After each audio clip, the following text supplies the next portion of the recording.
When people are faced with conflict, they often respond by acting on impulse. All too often, that means acting out a storyline that needs to be changed. Helping young people handle those conflicts in a different way is the job of Rehearsal for Life, which uses the power of theater for social and emotional learning, or even as a framework for social change. To tell us how that will happen in these times of conflict and social distancing is the program's new executive and artistic director, Elena Velasco. Thank you very much for being with us, Elena. Thank you for having me. I want to take me back to when you were maybe one of these young people. You were in high school. I think you were focused on science, and suddenly that shifted to theater. What made that happen? Yeah, really, it was a lot of having parents and other people direct me and saying, this is where you're going to go. My father immigrated here from Peru, and there was lots of hopes of just what I could be and what I could do in this world. And I had a cataclysmic science event happen that shifted my focus completely. But I found myself also at the same time in a production process with my school and felt really at home there and felt like my voice was really heard. And I also had become very aware that there were not a lot of students who looked like me and sounded like me, and my family was not represented on stage. And that became really important. Yeah. And of course, when you're in theater, even if you're playing a different character, you're no longer the kid from Peru, right? Right. I mean, that's the thing, is that you're able to identify these experiences that are more universal, or do you find where you have these intersections with your life and somebody else's experiences? And that, I think, is one of the things that helps us to create connection and foster empathy, is that we see ourselves in other people. Turning back to at least forward to what's going on right now, you have young people who are living through everything that's going on right now. Recently, we heard of theater programs that would go into schools and help kids deal with things, like violence prevention, maybe some racism. But, given the current moment, what about the real life challenges you see yourself working with young people? Well, it's certainly a very different time right now that our students are experiencing, and so much of their world has shifted between friendships that they had and they can't access, to all of the social unrest that exists that they're very aware of. And I think that's really important that we acknowledge as adults, as caregivers, parents, educators, that our students are fully aware of the social unrest that is happening. And this is an opportunity for us to open that dialogue with them about how they're processing it, how it affects their sense of safety, how it affects the relationships they want to build, and to hopefully encourage them to find ways to have dialogue that is respectful of other people's experiences. So that's a lot. It was only a couple of years ago you were focused on other kinds of social conflict, especially around immigration, and you worked with some young immigrants from Central America. How did that work out? So the program that I had worked with that started several years ago, and I still continue to do some work today, is called Óyeme, which means hear me. And it's a program that is based off of Montgomery County that's down in Maryland.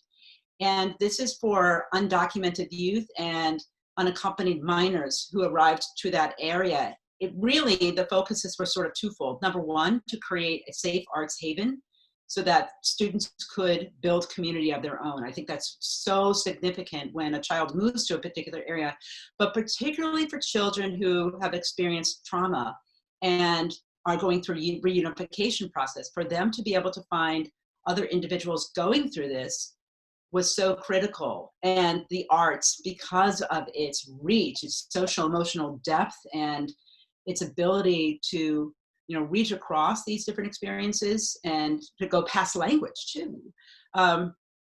This was a space that students could just freely connect and express. And it didn't necessarily even have to be coming back to the trauma they experienced. In fact, we oftentimes would not necessarily touch on that. It really was about, let's just go to our cultural identity, to places that make us feel safe, that make us feel strong. That's where we would start from. That's what became the haven. And the other part of that was to be able to develop pieces that came out of this particular community and to share those in other venues. So sometimes it would be at a high school, or it could be at, a local theater or a community center. And always with anonymity. That was really important to us, that no students were specifically connected to one story. Partly was because some of them were going through the process of seeking asylum and petitioning for asylum. And a lot of it is simply because there's so much that's very dearly held that we need to respect. So it's the idea of, listening to stories, leading with understandings. We share those understandings through the dramatic pieces that were created. Well, a lot of the power there is because it's happening in person. It's almost immersive. Now we have to go with social distancing, Zoom sessions. I mean, how can you work in that platform? It is challenging, and I know I have been working as an assistant professor of theater at Bowie State University for the past couple of years. That's an HBCU that's in Maryland. And we made that pivot very quickly, of course, like many universities did. And the initial thought is, how can I create intimacy in a space where I'm distanced? And what we found was that it's about relationship building. Even though we don't have the same shared physical space, so much of it is inviting conversation, listening, just providing, space and time to be able to play. And we have an improv troupe that I had started there a couple years ago, and all of them were crushed and thought there's no way we can continue this. And we did. We did, because we found out that the core element was play. And that's just it. And you become very inventive when you think about different ways to play. Well, right now, I think, we've come down with this notion of theater going into schools with these auditoriums. There might be scripted performance, there might be improvisation dealing with situations. But is it just about working with schools, or will there be other kinds of partnerships you're going to be seeking out? Well, that's one of the big shifts that I would like to see for Rehearsal for Life, and that I have already planned, and that is for us to extend past schools, stay tight with our school partnerships, because they are such the heart and blood of what urban improv particularly has been able to do over the past 26 years. But then also finding how we can connect and partner with community organizations, with other nonprofits that are not arts-based, because a lot of these nonprofits are serving the community in other capacities where the schools may not be reaching them. I think one of the realities that we saw this past spring, unfortunately, was that access to Wi-Fi, to being online, is not universally granted. There's a lot of students who are not able to access education and other services because they couldn't reach people with those limitations. And so this is an opportunity for us to extend past and try to overcome some of those hurdles that we're all trying to navigate right now. Talk about navigating. When students are exposed to this kind of theater experience, what does it take them to? I honestly think it takes them to a place of accepting vulnerability. I think that's so important. We start off as children, building friendships, and they are so open and sincere, and then something happens in our in our lives that make us a little bit more protected and guarded. But theater asks us to do the opposite, to open ourselves up and to receive people for who they are, and to receive so many different people and honor those experiences. And so I think that's it. It's navigating relationships at the end of it. That's what theater is. We're looking at relationships. It's many forms. Now, the other quality of theater, which I think you admire, is that it be visceral. What does that mean exactly?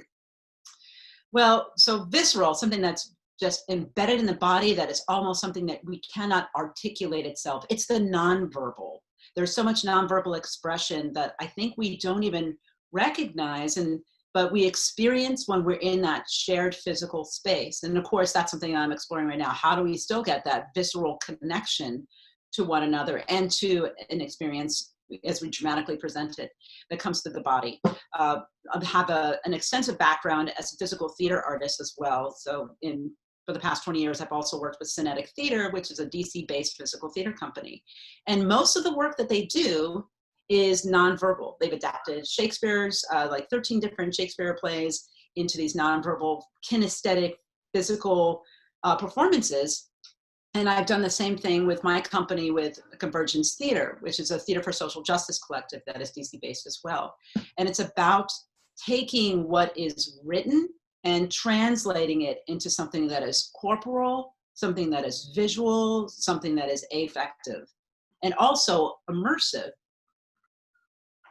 We should mention that you're still in the midst of a listening tour since you've come to Boston. If anybody wants to find out more information about Rehearsal for Life or how to get in touch with you, is there any way they can do that?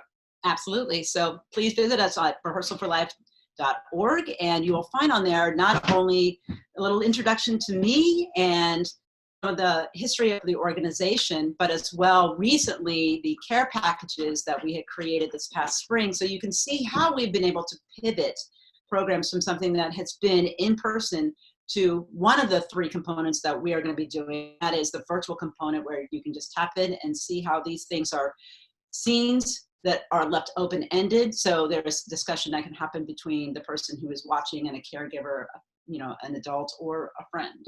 So those are great resources to check out.